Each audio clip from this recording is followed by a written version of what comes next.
Vamos ahora con nuestro tiempo de estudio. Recuerde usted que estamos leyendo y estudiando el Evangelio de Lucas juntamente con el libro de Shemot, del Éxodo.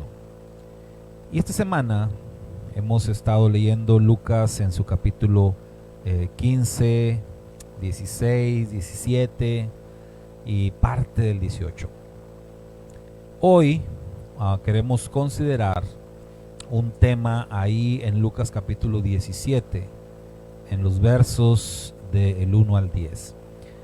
Anunciamos este tema con la frase que aparece en el verso 10, en donde dice: siervos inútiles somos, porque al final nosotros le añadimos estos signos de interrogación a la palabra somos. Nuestro santo maestro Yeshua dijo: cuando hayáis hecho todo lo que se les ha instruido para que hagan, entonces ustedes dirán o podrán decir: siervos inútiles somos, porque todo lo que se nos dijo o todo lo que se nos mandó que hiciéramos, eso hicimos. Pero nosotros hacemos la pregunta: ¿somos realmente siervos inútiles? Y ese es el tema que queremos tratar en esta oportunidad, tema en el cual queremos meditar en esta noche de Shabbat. Pero para hacerlo, pues vamos a leer. Vamos a ir a la escritura, ahí a Lucas.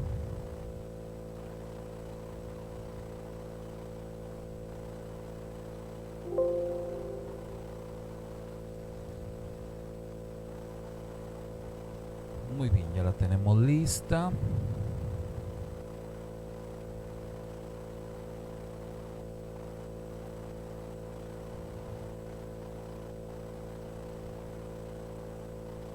Muy bien, aquí la tenemos ya. Y mire, lo importante de, pues siempre algo que recalcamos, la importancia del contexto.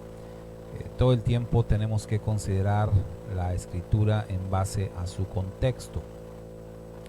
Las palabras que estábamos citando hace unos momentos, es decir, el verso 10, es un verso pues bastante conocido de las escrituras. Este verso donde Yeshua dice o hace mención de a los discípulos como: cuando hagan todo esto, dirán siervos inútiles somos.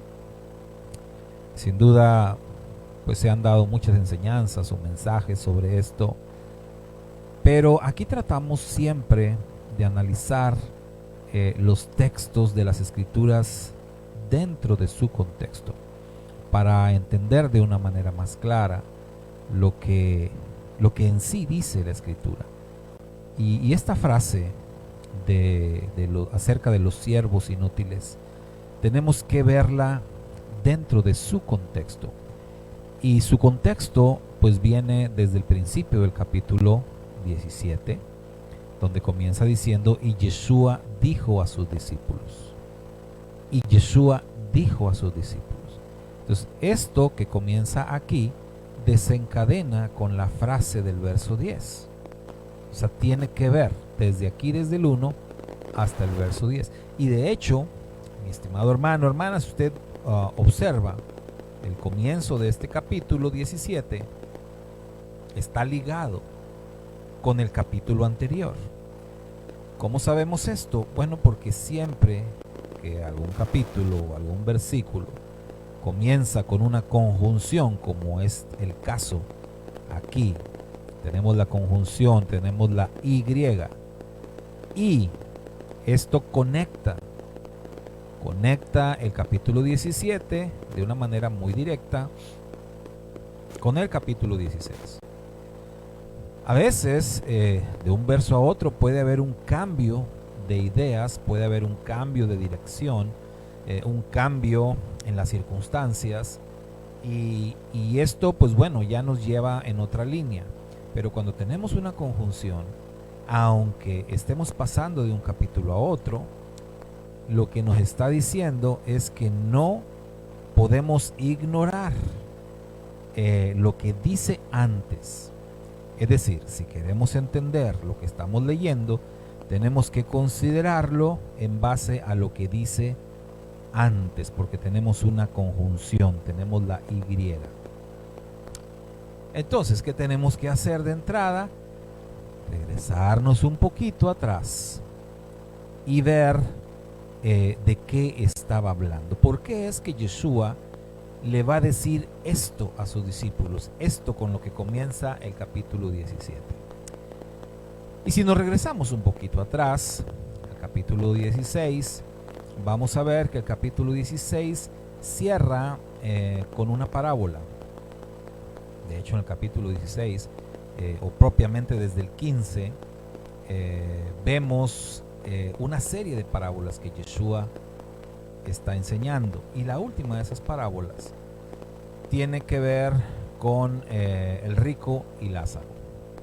Tiene que ver con estos personajes en donde Yeshua está dando una enseñanza respecto a, vamos a decirlo así, al destino, respecto al destino de las personas. En la parábola del rico y Lázaro, pues se dice, hubo un hombre, se llamaba Lázaro, que vivió una vida muy difícil, muy complicada, pues era un pordiosero, enfermo, además, mendigaba en la calle, estaba su cuerpo lleno de llagas, aún los perros venían y lamían sus llagas. Había un hombre rico que lo tenía todo y un día ambos mueren y Lázaro termina sus sufrimientos en esta tierra, pero él va al Gran Edén. Él va al Gran Edén y el rico, él va al Geinom. La palabra hebrea es Geinom. Y ahí en el Geinom está padeciendo, atormentado en una llama. Y desde ahí el rico clamaba por misericordia, clamaba por salvación, un poco tarde, ¿no? Y desde ahí clamaba a Abraham, al patriarca, y suplicaba, ya no por él, pero por sus hermanos, que alguien fuera a advertirle a sus hermanos para que pues enderezaran el rumbo de su vida y no fueran a parar ahí donde él estaba, en ese lugar de tormento. A lo que el patriarca Abraham, según la parábola, le respondió diciendo, tienen a Moisés y tienen a los profetas, que los escuchen a ellos.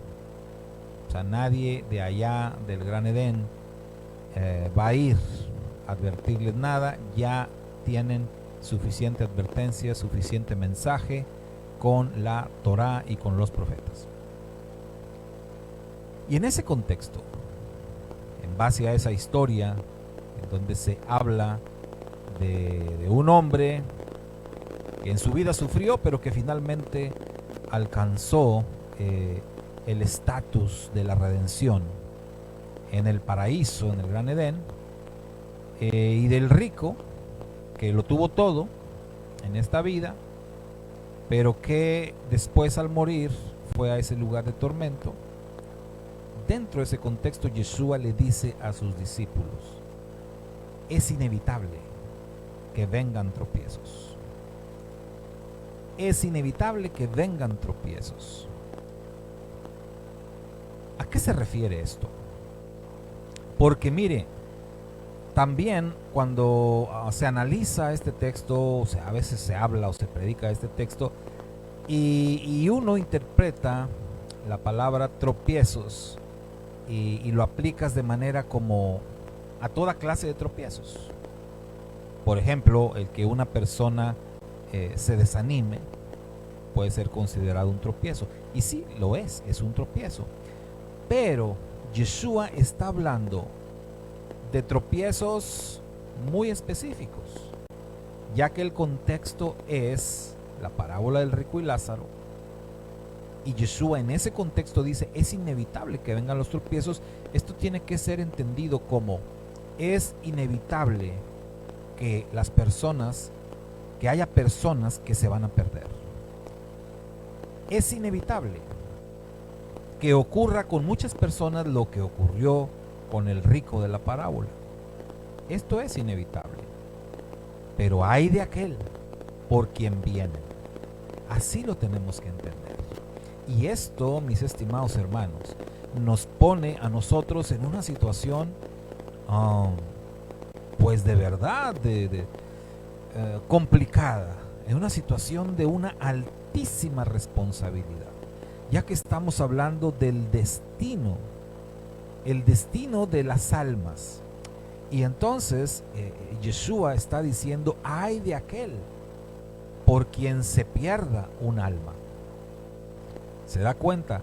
Yeshua está diciendo entonces que sí va a haber almas que se pierdan por causa de personas. O sea, así de ese tamaño la responsabilidad. Y esto no es algo nuevo. Ya a través de los profetas había una advertencia también muy seria. Cuando a través de los profetas se dice, estos perecerán por su pecado, pero su sangre yo la demandaré de tu mano. Entonces a través de los profetas también recibimos la advertencia. Tener mucho cuidado porque puede ser que debido a nuestra responsabilidad un alma se pierda. Entonces, gloria al Eterno que también por nuestro trabajo, por nuestra dedicación, por nuestro testimonio, un alma puede ser redimida. Pero acá se está hablando de los tropiezos. Yeshua le dijo a sus discípulos, otra vez, igual que el miércoles, esto es una palabra dirigida a los discípulos. Y a los discípulos les dicen, es inevitable que vengan tropiezos, pero hay de aquellos, es decir, tengan mucho cuidado, que no vaya a ser por causa de ustedes que se dé un tropiezo, que no vaya a ser por causa de ustedes que un alma se pierda. Mejor le sería si se le colgara una piedra de molino al cuello y fuera arrojado al mar, que hacer tropezar a uno de estos pequeños. Entonces acá estamos hablando, mis hermanos, otra vez del destino de las almas, no de cualquier tropiezo, sino del destino de las almas. Verso 3, tened cuidado. Si tu hermano peca, repréndelo, y si se arrepiente, perdónalo. Y si peca contra ti 7 veces al día y vuelve a ti 7 veces diciendo me arrepiento, perdónalo. Atención con esto. Y los apóstoles dijeron al Señor, aumentanos la fe. Otra vez la importancia del contexto, porque a veces tomamos esta frase de una manera aislada y hablamos del tema de aumentanos la fe aplicado de otra manera, pero de acuerdo al contexto. Aquí, según nos dice el Evangelio de Lucas, los discípulos de Yeshua le dijeron aumentanos la fe porque para ellos esto que Yeshua les estaba diciendo era algo de verdad muy difícil. En otro de los evangelios se nos narra respecto a esto que Kefa, el principal de los discípulos, le dijo al maestro, ¿cuántas veces voy a perdonar a mi hermano que me ofende? ¿Hasta 7? Y Yeshua le dijo, pues mira, no 7, más bien 70 veces 7. Entonces, esto no tenía que ver nada con un número determinado de ocasiones, sino, recuerde usted que el 7 es plenitud y 70 veces 7, pues para qué le digo, ¿no? Esto tiene que ver con las veces que sean necesarias. Las veces que sean necesarias. Entonces, en ese otro evangelio, Pedro, Kefa, pues quiso ser como más específico respecto a este tema. Aquí en Lucas, simple y sencillamente se dice que los apóstoles es decir, todos. En el otro dice que Pedro, pero Pedro hablaba en el nombre de todos. Los apóstoles le dijeron al Señor: aumentanos la fe. Es decir, esto es muy difícil de hacer. Esto de estar perdonando al hermano que me ofende las veces que sean necesarias, Señor, esto no podemos, es muy complicado. Se requiere mucha fe, Señor. Aumentanos la fe porque no vamos a poder hacerlo. Entonces, vea usted, ellos por un lado están entendiendo la responsabilidad, están entendiendo la advertencia de que no se vaya a perder un alma por culpa de ellos. Y cuando se dan cuenta que esto, es decir, que el destino de un alma puede ser o puede estar en manos de ellos respecto a su relación con las personas y sobre todo respecto al tema del perdón, entonces ellos toman en serio la advertencia, pero ellos se dan cuenta que la cosa está complicada, que la cosa está difícil, que no es nada sencillo. Y por eso le dicen al Señor: aumentanos la fe. Porque de verdad ellos sienten que no van a poder. Entonces el Señor dijo: si tuvieres fe, como un grano de mostaza, le dirías a este sicómoro: desarráigate y plántate en el mar, y os obedecería. Entonces, por un lado, ellos están viendo el tema de la relación con las personas y el tema de perdonar a las personas de una manera reiterada. Ellos lo ven como algo imposible, hay que decirlo. Ellos lo ven así, como algo imposible de hacer. Y el Señor responde con esto, con esta ilustración de la fe, del granito de mostaza. Y de que si tuvieran esa fe así de chiquitita, como ese granito de mostaza, con esa fe les sería suficiente.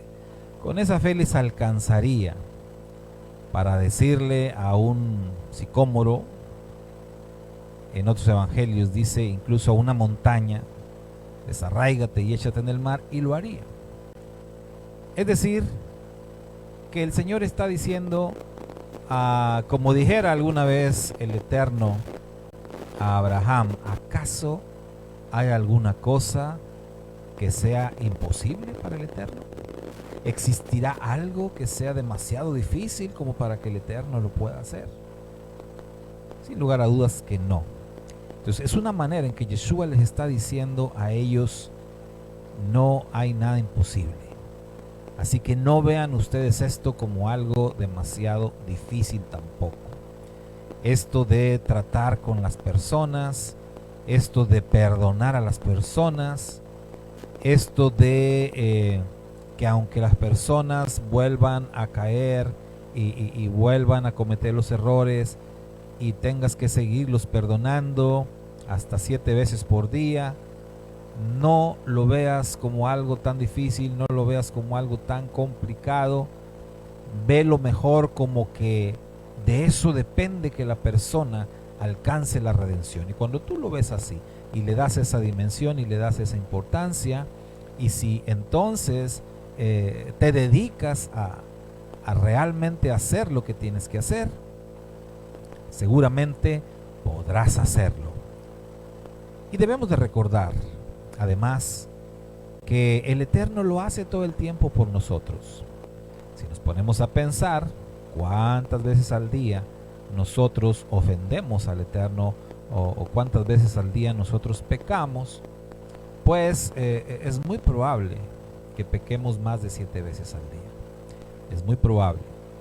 Quizás alguno de ustedes, mis hermanos, pues maneje algún nivel más alto de espiritualidad y diga: pues yo peco menos de 5 veces o no sé.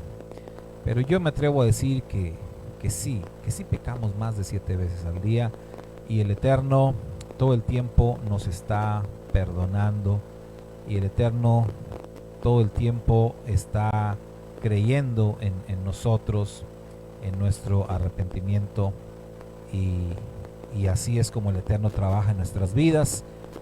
En otras palabras, el Eterno nos está pidiendo que hagamos algo que Él hace. No nos está pidiendo algo imposible, no nos está pidiendo algo que no haya hecho Él primero. Eso es siempre algo que la Escritura nos dice, que nuestro Santo Maestro Yeshua no nos ordena hacer nada que Él no haya hecho ya antes. Así que todo está conectado. Yeshua le dice a los discípulos, tengan cuidado de que no vaya a haber almas que se pierdan por culpa de ustedes, y mete el tema del perdón dentro de esto y les dice, perdonen a las personas, perdónenlas, acéptenlas, aún si 7 veces al día les ofenden. Cosa difícil, los discípulos así lo manifiestan. Ellos sienten que lo que necesitan es mucha fe, entiéndase fidelidad, y Yeshua les dice, pues eso es fácil, porque no necesitan tanta. Ellos dicen, aumentanos, como necesitamos mucha, y Yeshua dice, no necesitan tanta. Si tuvieran tantitita, como un grano de mostaza, con eso les alcanza y hasta les sobra. ¿Quién de vosotros tiene un siervo arando o pastoreando ovejas y cuando regresa del campo le dice, ven enseguida y siéntate a comer? ¿No le diría más bien, prepárame algo para cenar y vístete adecuadamente y sírveme hasta que haya comido y bebido, y después comerás y beberás tú? Esto pareciera que ya es otro tema, hermano, pero no. Es parte del mismo tema. O sea, sigue dentro del mismo contexto del que el maestro les está hablando a los discípulos. Y aquí les pone un ejemplo práctico, un ejemplo de un tema que ellos conocían. En tiempos de Yeshua, pues todavía se utilizaba, o todavía había esto de la esclavitud. Pues ellos conocían bien acerca de esto. Y bueno, no que nosotros hoy en día no lo conozcamos, porque pues de alguna manera sí lo conocemos. Hoy ya no se le llama esclavo, ¿no?, a las personas, pero pues en cierta forma lo somos.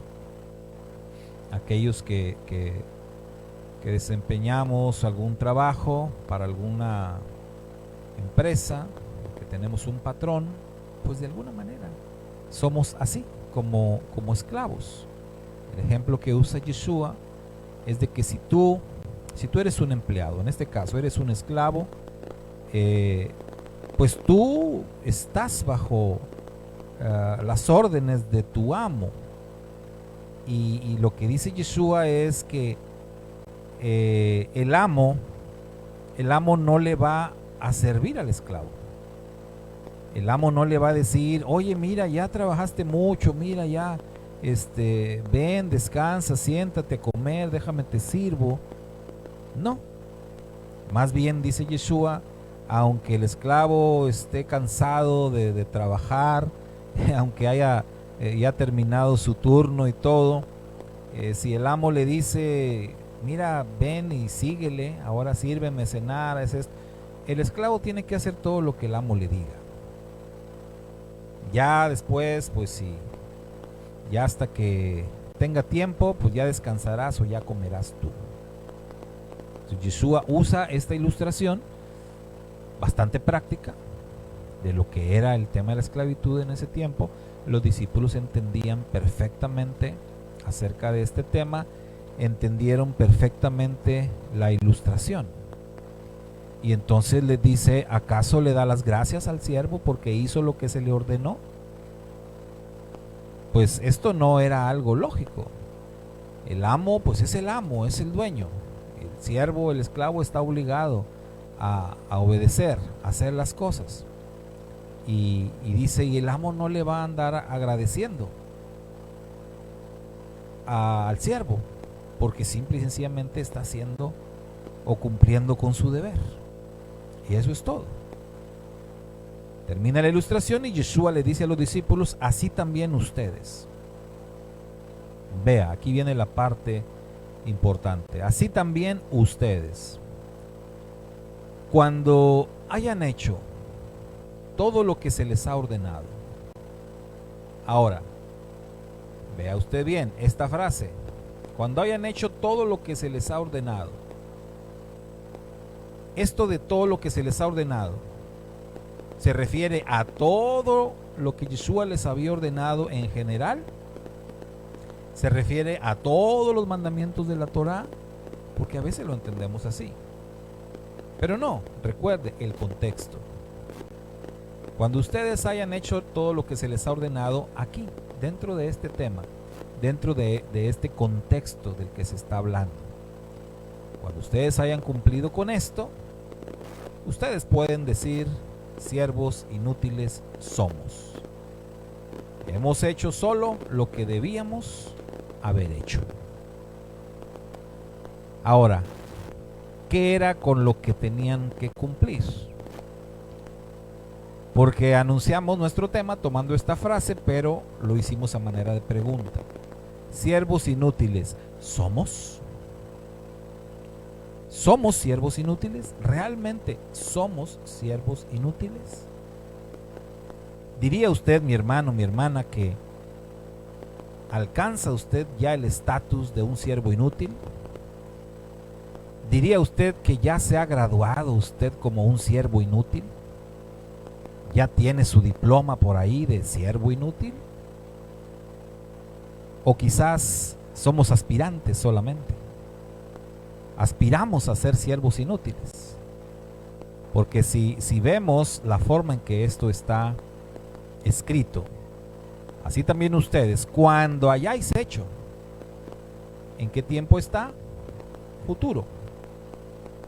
Cuando hayáis hecho, o sea, los discípulos no lo habían hecho.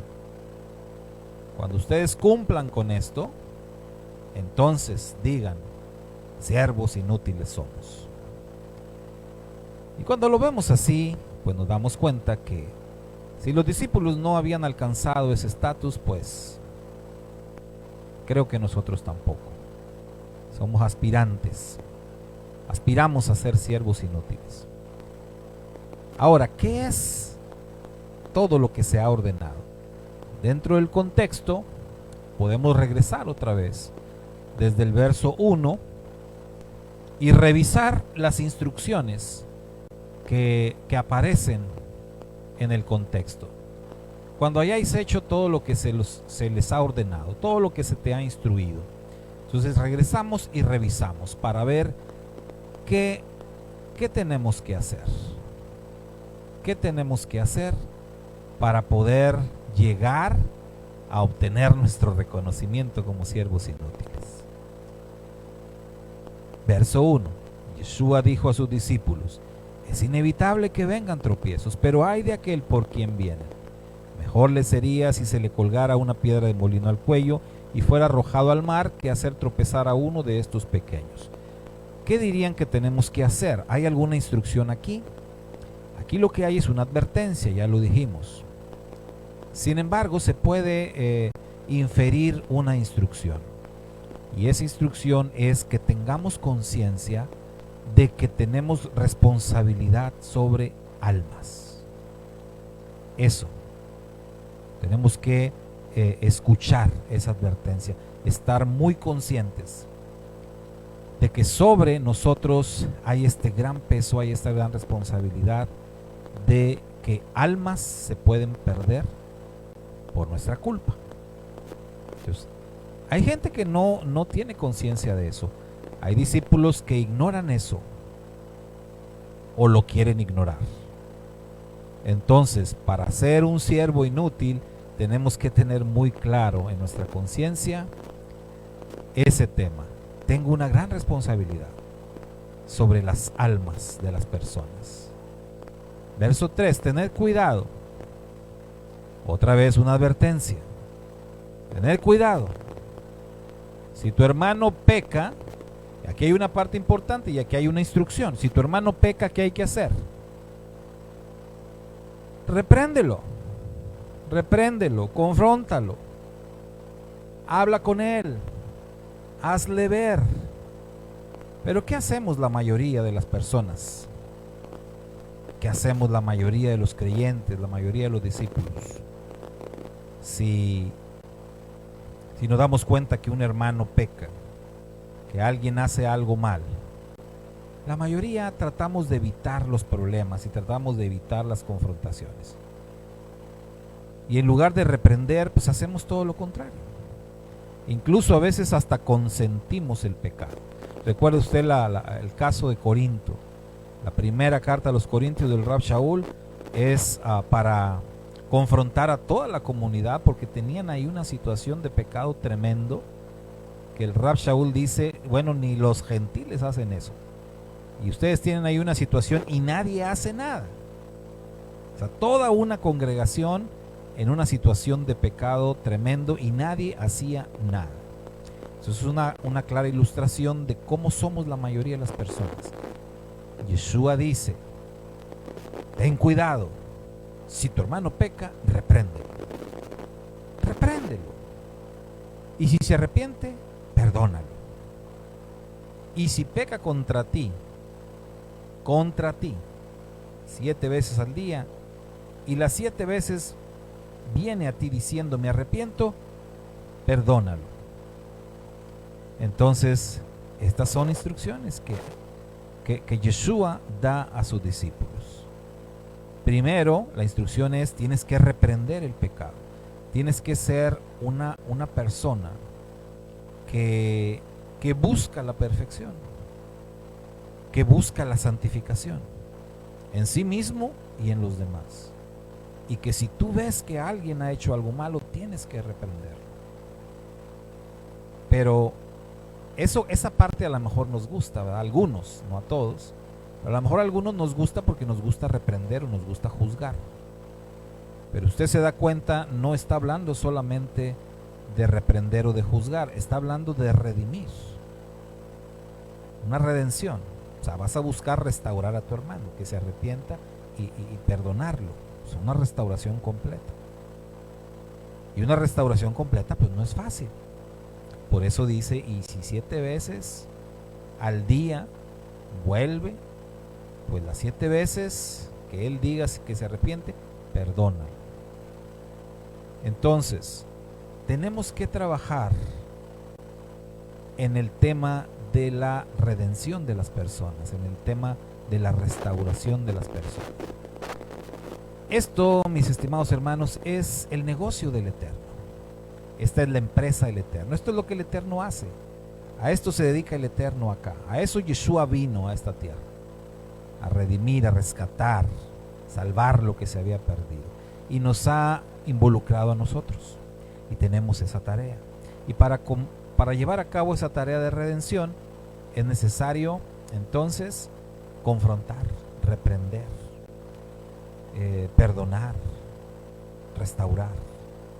Es necesario que hagamos eso y que lo hagamos todo el tiempo. ¿Se te hace difícil? Sí, a mí también. Y a los discípulos también se les hizo difícil. Por eso pidieron, aumentanos la fe. Y el Señor dijo, si tuvieres fe, como un granito de mostaza. ¿Qué instrucción podemos entender ahí? Pues que la fe es necesaria.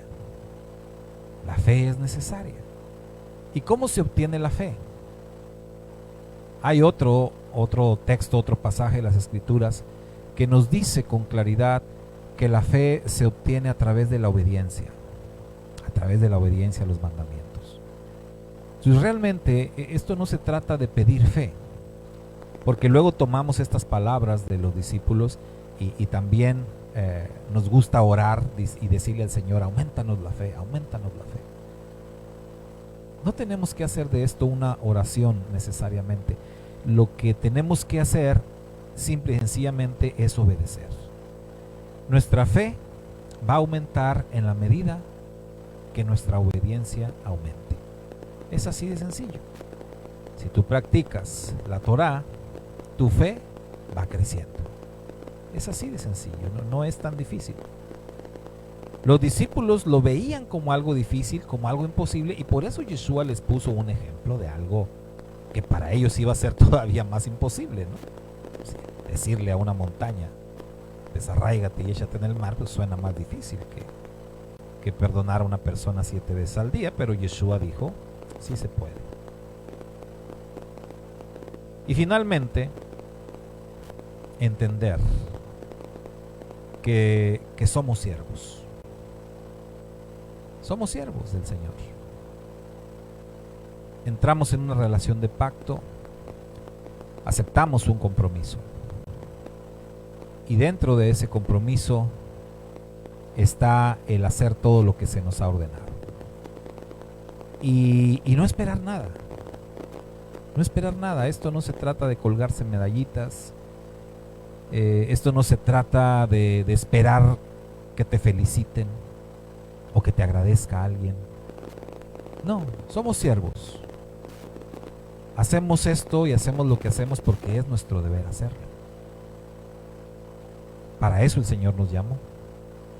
En nuestra relación con Él, lo que nosotros hacemos es obediencia, pura obediencia. No esperamos premios, no esperamos reconocimientos, no esperamos ni siquiera la gratitud de nadie. Tenemos que estar bien conscientes de eso.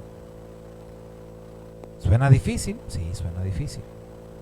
Pero ya vimos que para el Señor no hay nada difícil, que para el Señor no hay nada que sea imposible. Y que nosotros todo lo que hacemos, lo hacemos para Él. Y no para nadie más. Lo hacemos para el Señor. Y buscamos alcanzar esa gloria, buscamos alcanzar ese estatus, que hay que decirlo, este estatus de siervo inútil, el Señor lo dice dentro de este contexto, hermano. No es que el Señor está diciendo que a lo más que podemos aspirar es a ser siervos inútiles.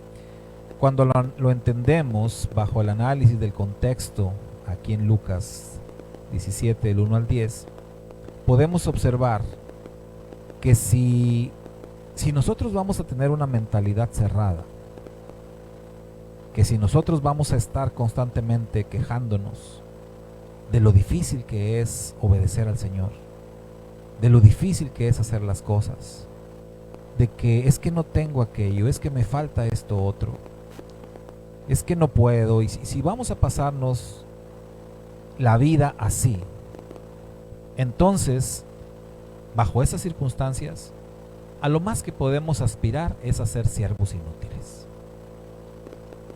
En cambio, si nos despojamos de esa mentalidad mediocre, si dejamos de quejarnos por todo, y si nos enfocamos bien en lo que tenemos que hacer, y lo hacemos de la manera correcta, con la actitud correcta, entendiendo que debemos al Eterno nuestra obediencia y nuestra fidelidad a pesar de todo, entonces esto de los siervos inútiles no es para nosotros. Entonces el estatus que vamos a alcanzar es algo mucho más grande y muy superior. Pero nuestros ojos no están puestos en eso, otra vez. Nuestros ojos están puestos en el Eterno, en nuestro amor hacia el Eterno, en lo que nos debemos hacia el Eterno, y todo lo que venga y todo lo que recibamos, si es que recibimos algo, pues como diría el Rab Shaul, como lo dejó por escrito, para mí el vivir es Mashiach y el morir es ganancia. Todo lo que venga después será ganancia, pero por lo pronto, mientras tengamos hálito de vida, mientras respiremos acá, nuestra vida debe de ser Mashiach. nuestra vida debe de ser una vida de servicio. Nuestra vida debe de ser una vida de entrega al Señor, siguiendo su ejemplo en lo que Él vino a hacer y esforzándonos tanto como Él lo hizo por amor a nosotros. Así que de esto es de lo que se trata.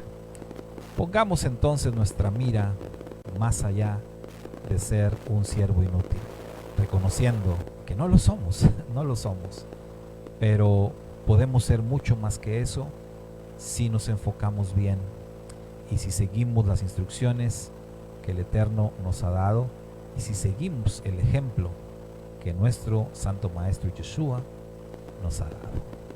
Shabbat Shalom, mis hermanos, que la bendición del Eterno sea con todos ustedes en este día de Shabbat, Shabbat Terumá, el Shabbat Terumá, donde estamos estudiando esta porción semanal.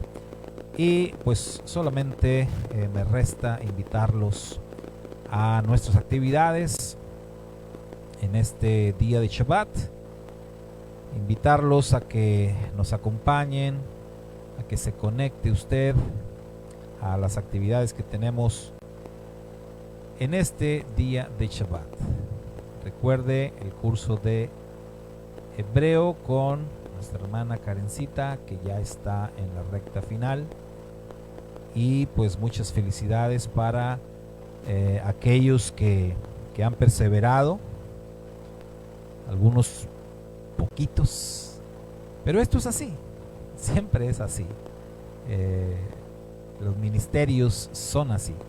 Siempre que se comienza algún ministerio o alguna clase, o algún proyecto que tiene que ver con el reino del Eterno, siempre es así. Empezamos muchos con mucha emoción, con muchas ganas, pero al paso del tiempo pues solo algunos van perseverando, y esto es en todos los ministerios. Pero pues una felicitación para aquellos que han perseverado y que están alcanzando la meta ya pronto, según nos ha dicho la maestra Karencita, que ya mero termina este curso. Bueno, para los que continúan pues un poco más tarde hoy, mañana el servicio y Shabbat, recuerde, a las 11 de la mañana tiempo de México, y las clases 2 y 3 de la tarde respectivamente, y el Abdalá pues al concluir, al caer la tarde de mañana. Shabbat Shalom y abrazos para todos, como dice la hermana Ketita, ¿verdad? Abracitos para todos mis hermanos. Y mire que ahorita caen muy bien con este frío, caen muy bien los abrazos. Así que pues si usted tiene por ahí a alguien a quien abrazar, pues abrácelo, ¿verdad? Abrácelo para que se le quite el frío. Bendiciones para todos, nos despedimos y nos vamos